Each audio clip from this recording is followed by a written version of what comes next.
अगर छोटे बच्चे दूध पीते बच्चे को कब्ज़ हो जाए तो उसको 1 चम्मच नीम गर्म दूध में रोगने बादाम के 2-3 कतरे डालकर पिला दें तो कब्ज़ हमेशा के लिए ख़त्म हो जाएगी।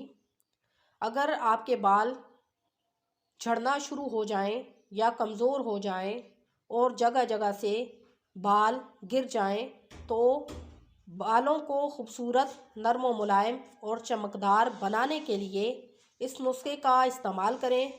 रात को सोते टाइम रोगने बादाम का तेल अपने सर पर लगाकर सोएं और सर को ढांप कर रखें।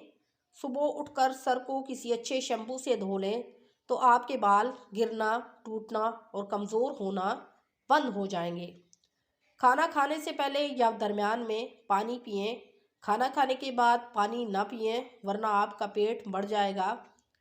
शबनम के कतरों को अपने चेहरे पर लगा लें। आपका चेहरा नर्म मुलायम, खूबसूरत और चमकदार हो जाएगा। सबक याद करने से पहले एक चुटकी ज़ीरा खा लिया करो, सबक हमेशा याद रहेगा। रोज़ाना एक सेब निहार खाने की आदत बना लो, कभी भी कोई बीमारी नहीं लगेगी। अगर सर के बाल सफ़ेद होने लगें तो नहाने से पहले सर पर नारियल का और सरसों का तेल मिक्स करके अपने सर की अच्छी तरह से मालिश कर लो। आपके सर के सफ़ेद बाल काले होना शुरू हो जाएंगे। एक नेचुरल मास्क जो आप घर में तैयार करें और अपने चेहरे को खूबसूरत बनाएं।